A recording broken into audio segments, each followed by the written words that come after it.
Hi, this is John Linneball, and this is AP US History, Video 9, Geography and Regional Development in British North America, the Lower South, and the Colonies of the British West Indies. If you like this video, please don't forget to like, share, and subscribe. Here we go. The Lower South and the Colonies of the British West Indies. The British Deep South colonies, Carolina and Georgia, and the West Indies were different from the other American British colonies, mostly because they were located at lower latitude, closer to the equator. So the Deep South and West Indies colonies had common characteristics that were different from the other British American colonies in that the Deep South and West Indies had longer growing seasons, so they could grow more staple crop exports, and they usually had much larger plantation type farming farms. Farming farms, yes, they had farming farms. Okay, anyway, they used slave labor on these huge farms, these plantations. Population of the Deep South was smaller than that of the Upper South, and enslaved blacks often outnumbered whites. By mid-1700s, there were twice as many black slaves as there were whites in South Carolina. I should have listed South Carolina here, but anyway, you heard it, so there you go. Sugar and slavery in the West Indies. Barbados was the most profitable colony in the British American colonies. Settled in 1630s, the Barbados plantations succeeded by growing sugarcane. Cane sugar sold for high prices in England. By the end of 1600s, English Caribbean colonies were exporting roughly 50 million pounds of sugar each year. Sugar plantations were owned and operated by wealthy planters since they required huge initial investments in land and processing facilities.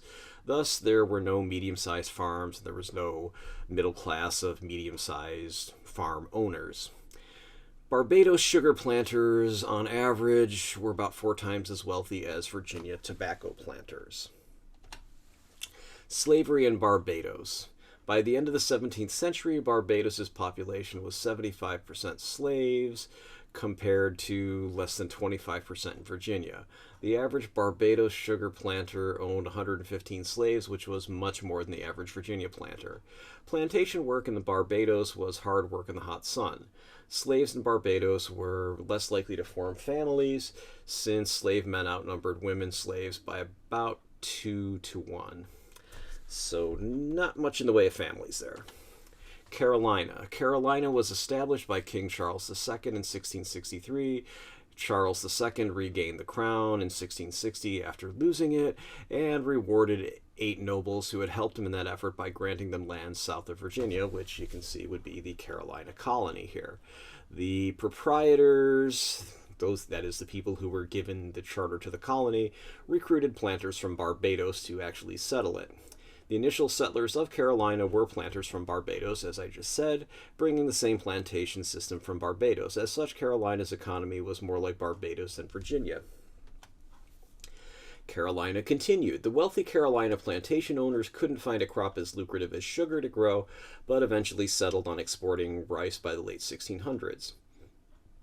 Northern and Southern Carolina's economies diverged starting in the 1670s and 1680s. The economic division led to political division, and North Carolina and South Carolina officially became 2 separate colonies in 1712. If you've heard this before from watching these videos, that's because you've already watched AP US History Video 6, Geography and Regional Development in British North America, Virginia, the Carolinas, and Maryland. If you haven't watched that, I suggest you do. South Carolina officially became a royal colony in 1719 and continued with its Barbados-like slave economy. Georgia. Georgia was the last of the original 13 colonies to be founded. Britain was concerned about other countries claiming American land and wanted a buffer colony between South Carolina and Florida, which was a Spanish colony. So you can see the Carolinas here, you can see Georgia, and you can see Florida. So you can see that if the Spanish had wanted to try to attack South Carolina, they would have to go through Georgia here. So the British granted James Oglethorpe a charter to establish Georgia in 1732, and Georgia was established as a paternalistic colony for the deserving poor, such as imprisoned debtors. So paternalistic, think parents. Like, I know that you people are losers and you ended up in debtor prison, so we're going to take you from debtor's prison and put you to work farming in the Americas in this place called Georgia. There was no representative democracy. All males were required to serve in the military. The plan seems to have been to establish an army from debtors, other poor people from England, to protect South Carolina's plantations by farming and doing military operations in this place called Georgia. Georgia continued. The problem is few people met the deserving poor requirements set by Oglethorpe or whoever set them, so Georgia was settled mostly by planters who brought slaves. In 1752, Oglethorpe abandoned his project and just gave Georgia back to the crown, so it just became a royal colony. Did you find this video useful? If you did, please like it and subscribe to my channel. Neither action costs you anything. You'll be alerted about my new videos. Why do I care? Well, it's simple. YouTube doesn't let me share any ad revenue unless I have 1,000 subscribers and 4,000 hours of view time in a year. While many people are watching these, I don't have 4,000 hours of watch time. I also don't have 1,000 subscribers at this time. For the same reasons, you are not only welcome, but encouraged to share links to this video, put it in playlists, etc. I'm always happy to read and respond to constructive criticism or suggestions for new videos. I'd appreciate your input. I also reserve the right to delete comments from and block those who specialize in destructive criticism as opposed to constructive criticism. People always like to say, oh, you should accept constructive criticism. Well, I do, but I'm not into destructive criticism, which is just criticism for its own sake, or stuff put there by trolls who just want to get attention and cause trouble. And I'm also not interested in seeing anything that's off topic, so please don't use my comment section for spamming or just venting whatever disturbed, I don't want disturbed people posting there, I guess is what I'm trying to say.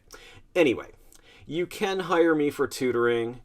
You can go to my website, www.johnlinnebaugh.com. I'll have all my contact information on the next slide. Anyway, thanks for watching, and if you wish to contact me, watch this next slide.